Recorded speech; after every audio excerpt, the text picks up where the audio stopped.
Sa pigpaluwas na report kan Philippine Statistics Authority na irehistro ang pagbaba sa poverty rate kan probinsya ni Masbate. Gikan kaya sa 36.9% kan taong 2018, naghurus ini sa 25.6% kan 2023. Kung marurumduman, basado sa istorya kan probinsya, ang Masbate ang pigkukonsiderar como saro sa pinakatios na lugar sa nasyon.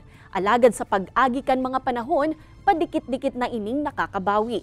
Saro sa nahihiling na rason kan lokal na gobyerno ang mga proyektong pigbaba kan national government sa probinsya kung sa indakul na mga tao ang nagkaigwanin trabaho asin negosyo. Narealisar man ang farm to market road, mga national road asin tulay, mga pantalan asin iba pang infrastruktura. Apara kainin nagbaba naman subuot ang insidente nin insurhensya sa probinsya sa paagi kan pinahigot na operasyon kan PNP asin AFP.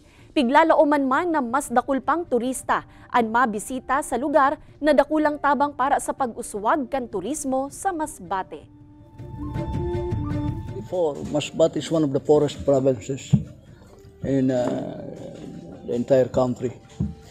But with this tremendous decrease of 11.3%, parang nawala na sa atin ang poverty line.